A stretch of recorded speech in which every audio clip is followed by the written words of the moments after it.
Hello बच्चों, let us read this question.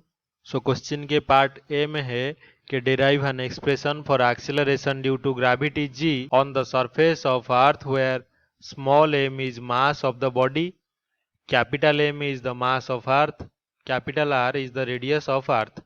तो हमें एक्सप्रेशन डिराइव करना है किसका? एक्सीलरेशन ड्यू टू ग्रेविटी का अर्थ के सरफेस पे, जहां पे अर्थ का मास और मास ऑफ द बॉडी और रेडियस ऑफ अर्थ हमें गिवन है।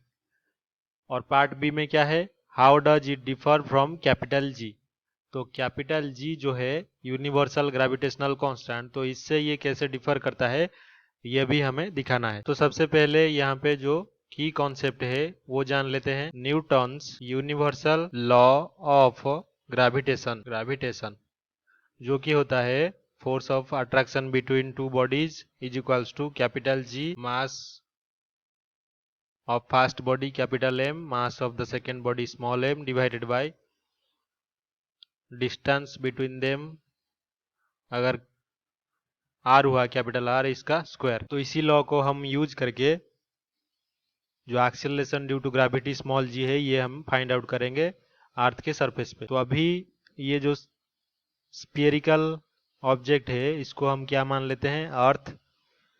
तो अर्थ के सरफेस पे एक हमारा कोई बॉडी लाई कर रहा है। तो इस बॉडी का जो मास है ये हमारा बॉडी है और इसका मास कितना है? Small m। और अर्थ का जो मास है वो कितना है? Capital M।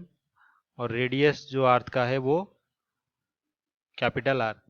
तो अभी जो gravitational force of attraction between body और मास के बीच में रहेगा वो हमने देखा न्यूटन्स यूनिवर्सल लॉ से कि capital G into capital M small m divided by capital R square. तो इसको इक्वेशन 1 दे देते हैं। लेकिन हमें ये पता है कि Newton's second law of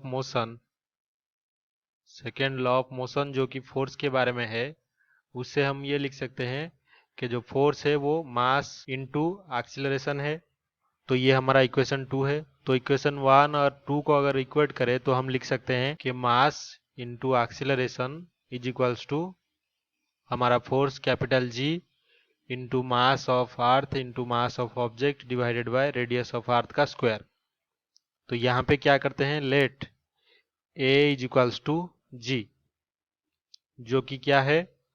acceleration due to gravity on earth. तो अभी इक्वेशन हमारा क्या हो जाएगा? Small m into G is equals to capital M into small m divided by capital R square. अभी स्मॉल m बोथ साइड से cancel हो सकता है, तो हमारा जो स्मॉल g है वो कितना हो जाएगा? Capital G into capital M divided by capital R square. तो यही हमारा फॉर्मूला है एक्सीलरेशन ड्यू टू ग्रेविटी का ऑन अर्थ सरफेस। तो इसको दे देते हैं इक्वेशन 3, यही हमारा फाइनल एक्सप्रेशन होगा। तो अभी जो पार्ट बी है इसमें क्या करना है?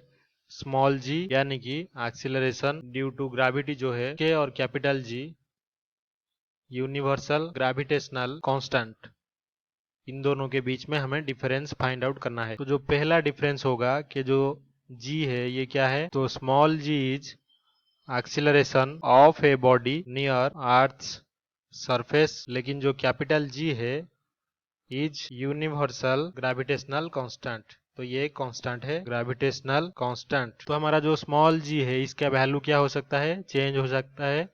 It can change depending on location. लेकिन जो कैपिटल G है it is constant and remains same in the entire universe. तो यूनिवर्स के किसी भी कोने में जाए ये जो कैपिटल G है ये कांस्टेंट ही होता है। तो अभी जो वैल्यू ऑफ G है near 9.8 metre per second square, और ये जो कैपिटल G है इसका वैल्यू कितना है?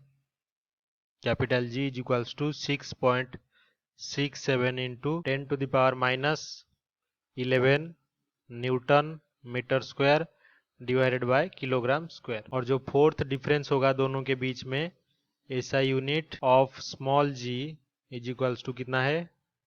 Metre per second square. और जो कैपिटल G का SI यूनिट है, SI unit of capital G is equals to newton metre square divided by kilogram square. तो फाइनली हमने देखा जो एक्सप्रेशन होगा एक्सीलरेशन ड्यू टू ग्रेविटी का ऑन अर्थ कितना होगा?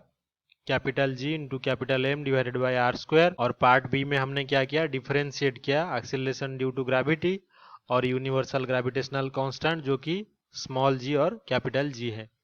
I hope you have understood this explanation well. Best of luck.